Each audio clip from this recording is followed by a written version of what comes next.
Hello friends, स्वागत है आपका हमारे चैनल माफी प्लस पर। जैसा कि हम लोग पॉडकास्ट नंबर 2 में मैंने अपनी लाइफ के बारे में कक्षा 8 तक के सफ़र को पूरा करने के बाद अपने कक्षा 8 तक के सफ़र को अपने पॉडकास्ट नंबर 1 में अपलोड किया।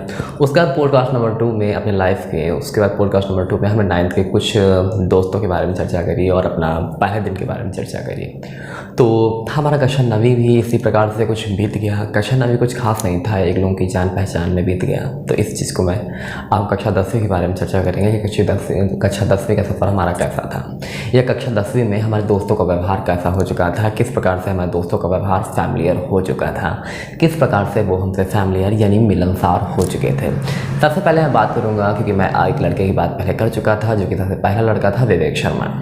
दूसरा हमारा दोस्त जो था वो था आनंद कुमार गौतम, जिसकी इमेज मैं इधर दे दूँगा, ठीक है, जिसकी इमेज आप देख सकते हैं। चाहो तो मैं इधर हट जाता हूँ और इसकी इमेज यहाँ पर आप देख सकते हैं। ठीक, चलिए मैं साइड हो जाता हूँ, जैसे कि इमेज आप लोगों को दिखती रहे तो आप इमेजिन कर पाते रहो उन पर्सन्स को, उन लोगों को। तो सो मैं इधर हूँ और आप लोगों को इधर जो है इमेज दिखती चली जाएगी। तो सबसे पहले क्या था कि जो हम आनंद कुमार गौतम के बारे में बात करेंगे, तो आनंद कुमार गौतम जो हमारी क्लास में इसलिए मैं उसकी चर्चा कर रहा हूँ क्योंकि आनंद कुमार गौतम एक ऐसा लड़का था जो कि हमारी क्लास में से हाईएस्ट पोजीशन में था पढ़ाई लिखाई में। तो ठीक है, पढ़ाई लिखाई में काफ़ी अच्छा था, तो मुझे भी इंटरेस्ट था उसके विषय में जानने में, उससे बातें करने में। तो मैंने उससे फ्रेंडशिप की और उसके बारे में हमने जाना, उसके बारे में हमने काफ़ी कुछ जाना। तो सबसे पहले उसके बारे में देखिए, हम लोग जब कक्षा 10वीं में आते हैं तो थोड़ा सा लड़कियों के प्रति दिलचस्पी बढ़ने लगती है, या हम यूँ कहें कि कक्षा 10वीं में जब बच्चा आता है तो एवरेज जो होता है, एवरेज एज जो उसकी होती है वो 14-15 साल हो चुकी होती है। तो उसका जो अट्रैक्शंस होता है वो लड़कियों की तरफ होने लगता है। वैसा हम लोगों की भी उम्र में हमारे साथ ऐसा नहीं था, लेकिन हमारे और दोस्तों के साथ ऐसा था। आनंद भी उन्हीं दोस्तों में से एक था। आनंद क्या था कि एक लड़की थी जिसका नाम तो मैं आप लोगों को शायद नहीं बता सकता, क्योंकि ऐसी प्राइवेसी हमारी होती हैं। तो आनंद कुमार गौतम जो है उस लड़की से बेहद प्यार करता था। उस लड़की से क्या था कि वो बेहद खूबसूरत भी थी और प्यार करना जायज़ था। आनंद कुमार गौतम ही नहीं, अगर आनंद कुमार गौतम को लगता है कि वो सिर्फ उस लड़की से प्यार करता था तो गलत है। और भी ऐसे लड़के थे जो उस लड़की से प्यार करते थे, लेकिन आनंद उससे प्यार करता था, लेकिन प्यार का इजहार करना उसके लिए नामुमकिन था। आनंद जब छुट्टी होती थी तो उसके पीछे जाता था। तो ये सब उसका हुआ करता था। आनंद छुट्टी होने के आधे घंटे पहले ही उसके रूम तक जाता था, उसका वेट करता था, उसका देखता था कि कब जाने के लिए तैयार होगी। वो लड़की भी समझ चुकी थी कि आनंद उसका पीछा करता है। तो एक दिन उसके घर पे उसने मतलब बता भी दिया। दोनों एक ही जगह पर रहते थे और अपने वो जो है ऑटो वगैरह से आते थे तो एक ही जगह पर रहते थे। लेकिन वो लड़की ऐसी लड़की नहीं थी जो कि इन सब मामलों में पड़े। वो एक ऐसी बाप की बेटी थी जो कि उसके पापा का कंप्यूटर चलाते थे। अब ऐसा मैं ये नहीं कह रहा है कि अमीर लोग प्यार नहीं करते, प्यार सभी करते हैं, लेकिन वो ऐसी लड़की नहीं थी। वो अपने करियर में फोकस कर रही थी, अपनी पढ़ाई पे फोकस कर रही थी। तो ठीक था, इसी प्रकार से चलता गया। आखिरकार आनंद को उस लड़की के पीछे छोड़ना ही पड़ा। तो ये तो रही आनंद के उस लड़के की बात, लेकिन पढ़ाई लिखाई में भी आनंद काफ़ी तेज़ था। इसलिए नहीं कि वो लड़का था या उसे कुछ बनना था, इसलिए कि उस लड़की का कॉम्पिटिटिव्स करना था। इस मामले को लेकर आखिर उस लड़की ने जीवन में उससे कुछ भी हासिल किया हो, कराया हो या ना कराया हो, लेकिन एक चीज़ ज़रूर थी कि उसने ज़िंदगी में उसे मेहनत करना सिखा दिया था। उसकी आनंद की जो विज्ञान का विषय था काफ़ी तेज़ था। मैथमेटिक्स में मैं तेज़ था और विज्ञान विषय उसका तेज़ था, यही कारण था। तो विज्ञान में मैं उससे कभी कभार पूछता था, मैथमेटिक्स में वो मुझसे पूछता था या नहीं पूछता था मैं नहीं कह सकता, क्योंकि वो मेरा पढ़ाने का तरीका उसे पसंद नहीं था, क्योंकि वो भी अपनी जगह पे पढ़ा लिखा था।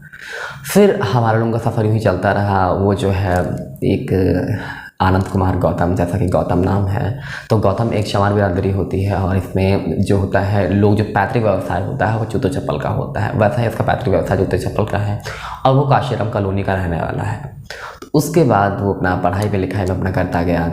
फिर मैंने एक चीज़ मैंने उससे अपना जो जुनून था एक चीज़ उससे बांधी, क्योंकि मुझे लगता था मेरी ज़िंदगी में कुछ ऐसा था कि जिससे मैं अपनी हार्ड वर्किंग और फर्स्ट पोजीशन पर होने के बावजूद भी हाई स्कूल में मुझे संदेह था कि मैं अपना जो टारगेट है अपना जो टारगेट है वो अचीव कर पाऊंगा या नहीं। यही कारण था कि मुझे आनंद को अपना एक रास्ता बनाना पड़ा। हमारे हाई स्कूल के, जैसे मैं पहले भी बता चुका हूँ आपको, हाई स्कूल के 3 सेक्शंस थे, लेकिन मैं चाहता था कि मेरा सेक्शंस अपर में हो, हमारा स्कूल अपर में हो, हमारे पूरे एरियाज़ में स्कूल अपर में हो और मैं टॉप करूं। कहाँ? यूपी में। लेकिन ऐसा पॉसिबल नहीं हो पाया। ऐसा क्यों नहीं हो पाया उसके बारे में मैं आपको बाद में बताऊंगा। पहले मैं आपको इंट्रोड्यूस करूंगा अच्छे तरीके से। उसके बाद ये कहता सिलसिला ये चलता गया आनंद कुमार गौतम को, क्योंकि मुझे संदेह होने लगा था कि मुझे अब शायद ऐसा अचीवमेंट नहीं कर पाऊंगा। तो मैंने आनंद से चीज़ कहा कि आनंद, ऐसा लाइफ में अगर हो जाए कि मैं अगर फर्स्ट ना आ पाऊँ तो तुम मेहनत करना, और तुम मेहनत करना और ये कोशिश करना कि तुम, क्योंकि शिवम को भूल जाओ कि शिवम क्या लेकर आएगा। अपने आप को मैटर रखो कि तुम यहाँ पे सबसे इंपॉर्टेंट हो, और तुम अपने आप को सबसे जो हाईएस्ट मार्क्स लेके आना है वो तुम्हें लेके आना है। आनंद ने भी काफ़ी कोशिश करी, मेहनत करता था, रात दिन वो भी मेहनत करता था, और आनंद के जो मार्क्स थे 79% मार्क्स उसके आए हुए थे, और 84.7 मार्क्स मेरे आए हुए थे। क्योंकि मुझे संदेह सिर्फ था, ऐसा नहीं कि मैं कर ही नहीं पाऊंगा, लेकिन मैंने अपनी हिम्मत नहीं हारी। जहाँ मुझे यूपी टॉप करना था वहाँ सिर्फ मैं 84.7 अपने स्कूल में टॉप किया। तो ऐसा क्या था जिससे कि मैं यूपी टॉप नहीं कर पाया? मेरे अंदर जुनून था, जो जुनून था पेपर आते हुए भी मैंने पेपर को छोड़ा। आखिर ऐसा क्या हुआ था ये तो आपके सामने एक सस्पेंस का विषय है, इसको हम बाद में बताएंगे। खैर अभी हम दोस्तों के बारे में चर्चा करते हैं। तो ये तो हमने बता दिया अपने आनंद कुमार गौतम अपने दोस्त के बारे में। दूसरा जो हमारे पास आता है उसका हम चर्चा करेंगे। दूसरा जो हमारे पास जो दोस्त आता है वो है अनस अहमद। दूसरा जो दोस्त आता है वो आता है हमारे पास अनस अहमद। चलिए शुरू करते हैं अनस अहमद के बारे में। तो अनस अहमद की खासियत ये थी कि जैसा कि आप जानते ही हैं, नाम से एक मुस्लिम समुदाय की जो इमेज है वो इधर आपको दिख रही होगी। तो अनस जो है अच्छा लड़का था, और मतलब कि मैं कहूँ कि जिन लड़कों की मैं चर्चा कर रहा हूँ सभी के सभी अच्छे थे, या मैं कहूँ कि मेरे क्लास में 60 स्टूडेंट थे और सभी के सभी अच्छे थे। अनस की खासियत ये थी कि सबसे फर्स्ट खासियत जो उसकी थी कि वो हमेशा ही अपोजिट हाथ मिलाता था।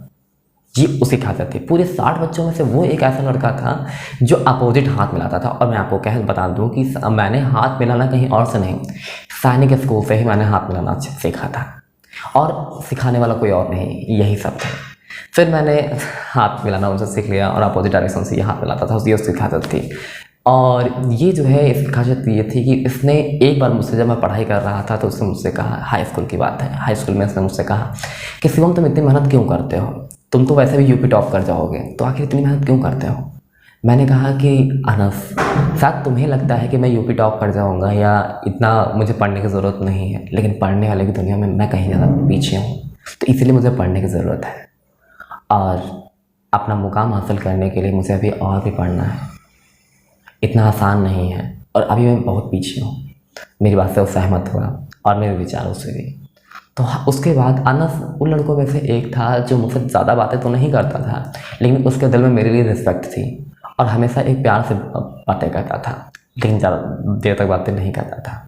ये उसकी कैपेसिटी थी, क्योंकि मैं वैसे लड़कों में से एक था जो बातों को सीरियसली लेता था, और वो सीरियसली लोगों को पसंद नहीं करता था। वो हमेशा ही मजाक, खेल कूद जैसे चीज़ें लोगों को पसंद करता था।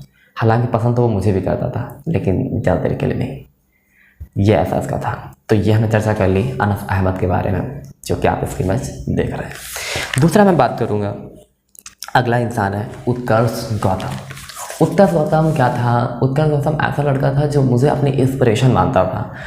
जब मैं पढ़ाई करता था तो उसके अंदर भी जुनून पढ़ाई का था, और वो मुझसे कहता था कि हमेशा मेरी चीज़ों को जानने की कोशिश करता था कि मैं कैसे पढ़ाई करता हूँ, कैसे क्या करता हूँ। इन चीज़ों के बारे में जानने में उसे बहुत इंटरेस्ट था। फिर जब हम लोग हाई स्कूल में आए तो मैं रेगुलर मैं पढ़ा रहा था। मैंने आपको बताया भी नहीं है, मैं कक्षा 9वीं में तीसरे दिन, जब मैंने एडमिशन कक्षा 9वीं में हुआ था उससे तीसरे दिन से ही मैंने पढ़ाना शुरू कर दिया था। मेरे पढ़ाने का तरीका लोगों को इतना पसंद आया, या पढ़ाने का जो जुनून था इतना लोगों को पसंद आया कि मैं इसी चीज़ में पॉपुलर हो गया कि हाँ वो शिवम पढ़ाता है। यहाँ से लेकर अपने स्कूल से लेकर अपने गाँव से लेकर जहाँ भी जिस एरिया में मैं था उस एरिया के लोग मुझे जान चुके थे ये लड़का पढ़ाता है, और इसी चीज़ को लेकर सब लोग मुझे जाने लगे थे, और मुझे भी इंटरेस्ट आता गया। लोग ऐसा जुनून बढ़ता चला गया और मैं पढ़ाता गया, और वहीं से मैंने अपना कैरियर डिसाइड कर लिया कि नहीं मुझे जो है टीचर बनना है। फिर आगे चल के जुनून और बढ़ा, फिर हम इसके बारे में आगे और चर्चा करेंगे क्योंकि ये एक दूसरा टॉपिक है। चलिए शुरू करते हैं। तो उत्कर्ष उन लड़कों में से एक था जो उत्कर्ष जब मुझे इंस्पिरेशन मान चुका था, मेरी भी कोशिश यही रहती थी कि मैं उत्कर्ष के लिए कुछ करूं।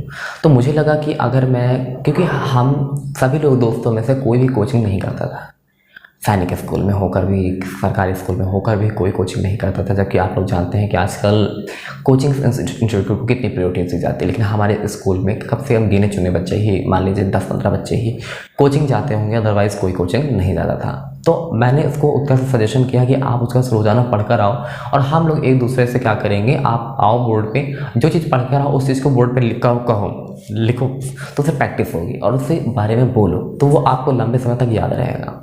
और हम आपको ये बता देना चाहते हैं कि पूरे हाई स्कूल में मैथमेटिक्स मैंने पढ़ाई थी और मेरे मैथमेटिक्स का जो पीरियड था वो प्यार राय सर का था और वो हमेशा आते थे, बैठते थे। और आज भी जब मैं अपने स्कूल से निकल चुका हूँ, इंटर पास आउट हो चुका हूँ और 1 साल बीत भी चुका है, फिर भी मुझे बहुत याद करते हैं। उन पढ़ाने वाले सभी बच्चों को मेरे नाम के बारे में, मेरे काम के बारे में और मेरा नाम बताते हैं। और लोग आके मुझसे पूछते हैं कि आप शिवम हो, हम कहते हैं हाँ, तो कहते हैं शिवम आपकी तो तारीफ़ करते हैं सर। इसलिए मैं आपसे नहीं कह रहा है कि मैं अपने आप को बड़ा साबित कर देना चाहता, क्योंकि ये रियलिटी है और रियलिटी बताने के लिए मैं आपके सामने आया हुआ हूँ। चलिए आगे शुरू करते हैं। फिर थे हमारे अगले पिंटू गौतम उन लड़कों में से एक था जो कि सुनार की दुकान पे काम करने वाला लड़का था और काफ़ी मवाली लड़कों में से एक था, काफ़ी लोग उसे डरते थे। और तो ये सिलसिला चलता गया, लेकिन जब 9 कक्षा 9वीं में मेरा तीसरा दिन था, कक्षा 9वीं में मेरा तीसरा दिन था, या तीसरा या दूसरा ही दिन था कि त्रिवेदी सर ने, जो कि हमारे विज्ञान पढ़ाते थे, त्रिवेदी सर जी बैग जमा करा लिए थे। त्रिवेदी सर ने अपने आके बैग जमा करा लिए, क्योंकि लंच के बाद सभी लड़के बाहर थे, सबके बैग जमा हो गए। जो बच्चे वहाँ पे बैठे हुए थे 7-8 जिनके न्यू एडमिशन हुए थे, वो बच्चे डरे हुए थे, तो इस वजह से वो बैठे हुए थे, जबकि पुराने बच्चे जितने थे वो बाहर जा चुके थे। सर ने सबके बैग प्रिंसिपल ऑफिस में जमा करा दिए। हमारे उस वक्त प्रिंसिपल थे सतीश शुक्ला जी, उस वक्त जमा करा दिए गए। और पिंटू को ऐसा एहसास हुआ कि बैग मैंने जमा कराया है, क्योंकि मैं एक नया मॉनिटर बन चुका था।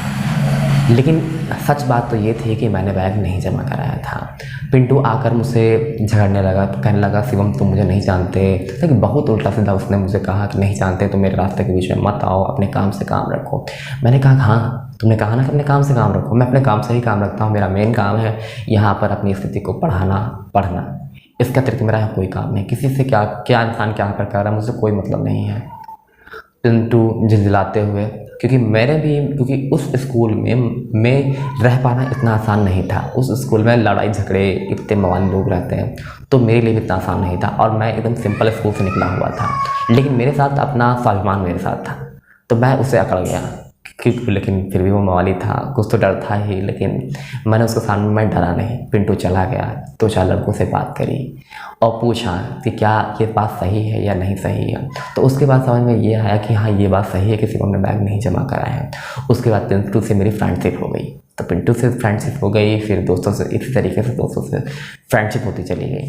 ठीक है, इस तरीके से पिंटू का सफ़र ख़त्म हुआ और पिंटू मेरा दोस्त बन गया। और जो लड़का मौली था वही लड़का मेरे पीछे आके खड़ा हो गया। अब मेरे हाथ में पावर आ चुकी थी। फिर हमारे अगले आते हैं राहुल भारती जो है अच्छा लड़का था और हमेशा मुझसे बातें किया करता था। और राहुल भारती ऐसा लड़का था जो क्लास में सबसे बड़ा था, उसकी पर्सनालिटी काफ़ी ज़्यादा थी, लंबा था, तो इस वजह से उसकी न कि क्लास में सबसे बड़ा लगता था। हमारे क्लास में दीक्षित महाराज, जिसकी इमेज आपको इधर दिख रही होगी, दीक्षित जो था उसे हमेशा पापा कहता था और हमारे राहुल भारती जी उसे हमेशा बेटा कहते थे। तो ये हमारे क्लास का सीन था राहुल भारती के प्रति। राहुल भारती का अच्छा इमेज ये है कि राहुल भारती ने जुबली इंटर कॉलेज से अवार्ड जीता था। ये ऐसा लड़का था जिसने अपना एक ऐसा बनाया था जो कि वायर चलती हुई लाइन से करंट को मापा जा सकता था, तो उसे अवार्ड भी मिला था और अखबार में उसका इमेज भी आया था। तो ये उन लड़कों में से एक था जो कि काफ़ी सेंसिटिव था। उसने एक हेलमेट में भी काफ़ी इंस्ट्रूमेंट लगा के कुछ नया जो है आविष्कार किया था, लेकिन वो अच्छा यूज़फुल नहीं रहा। फिर उसके बाद उसने एक दिन ऐसा हुआ था कि मैं आगे सीट पर बैठा हुआ था, जस्ट आप पीछे सीट पर वो बैठा हुआ था, उसने मेरे पीठ पर हाथ फेरा। मुझे इसका बिहेव बहुत गलत लगा और उसके बाद मैं झुंझलाते हुए खड़ा हो गया, क्योंकि मुझे कभी भी कोई आदत नहीं है कि कोई लड़का या लड़की मुझे छुए, टच करे। और तो उसके बाद मैंने उसको बहुत झुंझलाया, बहुत गुस्सा किया। तो उसके बाद जब मैंने उससे बहुत गुस्सा किया तो मैंने इससे ये कह दिया कि अगर मैं तुम्हारी जगह कोई और होता तो अभी मैं बताता उसे खींच थप्पड़ मार देता।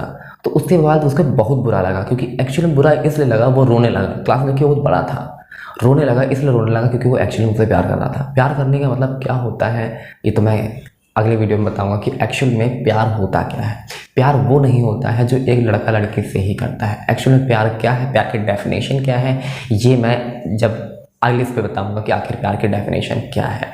आज अपने दोस्त को पूरी तरीके से इनके बारे में क्लियर कर दूंगा। फिर अगले हमारे पास आते हैं। फिर उसके बाद अगले दिन दोस्ती हो गई और आज अच्छा खासा मेरा दोस्त है। फिर अगला हमारा दोस्त आता है शिफात अली। शिफात अली काफ़ी अच्छा लड़का था, जैसा नाम पता चल रहा है शिफात अली। अली का मतलब वो मुस्लिम लड़का था और जिसका इमेज आपको दिख रहा है। शिफात अली उन लड़कों में से एक था जो कि मुझे उतना इंटरेस्टेड मेरे में नहीं था, लेकिन जब मैंने एक बार बच्चों से ये बोला कि मैं कैसा पढ़ाता हूँ, इस बारे में लिखो, तो उसको लिखने की कोई चाहत नहीं थी। फिर भी उसने लिख के दिया मेरे कहने पर। उसमें सिर्फ इतना लिखा हुआ था, I love you Shivam, I love my best friend, ये लिखा हुआ था। और मैं जब उससे कागज़ लिखा तो मुझे लगा कि इतने कम शब्दों में लिखा तो बहुत नाराज़ हुआ था, लेकिन जब उसमें एक्चुअल में देखा उसने कम शब्दों में बहुत कुछ लिखा हुआ था तो मुझे बुरा लगा, अपने पर गिल्टी फील हुआ। तो मैंने उससे फिर अगले दिन माफ़ी मांगा, गुरबानी के हाथ मिलाया, फिर उसने सब बातों को बुलाकर मुझसे दोस्ती कर ली। तो इस प्रकार से शिफात अली का सफ़र था। फिर ज़िब्रान का सफ़र क्या था और ज़िब्रान के बाद नवनीत का सफ़र क्या था, ये हमारे खास दोस्त हैं जिनके बारे में हम कल चर्चा करेंगे। लेकिन आज चर्चा करेंगे राजकुमार के बारे में। राजकुमार उन लड़कों में से एक था जो कि गरीब समुदाय का था। गरीब समुदाय का मतलब ये हुआ कि वो अब जो है नटवा बिरादरी का था। तो वो अगर सबसे गरीब देखा जाए तो सबसे गरीब हमारे जो था राजकुमार ही था, लेकिन पढ़ने लिखने में या हम यूँ कहें क्वेश्चन पूछने में सबसे एक्सपर्ट लड़का था। और यही चीज़ हमारी हमारी मैम जो कि कक्षा 11 में आई थी, लेकिन हर टीचर हम लोग को 12वीं क्लास में आता था, लेकिन स्पेशली कक्षा 11 में जब आई थी पुष्पा सिंह मैम, जिसकी इमेज अभी नहीं, जिसकी इमेज आपको मैं बाद में बताऊँगा। तो पुष्पा सिंह मैम जी जो कि काफ़ी मतलब उसे पसंद करती थी इस बात को लेकर कि वो क्वेश्चनिंग काफ़ी अच्छी करता था। तो ये था राजकुमार का सफ़र। सो आज का सफ़र, आज का पॉडकास्ट नंबर 3 लाइफ का अपना दोस्तों के बारे में मैंने आपको बताया। तो यहाँ से आपका ये आज मेरा पॉडकास्ट ख़त्म होता है और अगला पॉडकास्ट कल आपके सामने आएगा। तो thanks for watching this video. Please like comment subscribe my channel और अपने इस जो मैं वीडियोस अपलोड कर रहा हूँ इसे आप क्या कीजिए, पूरा वॉच कीजिए। आगे आने वाले वक्त में आपको बहुत इंटरेस्ट आने वाला है। सो thanks for watching this video. Please like, comment, subscribe my videos.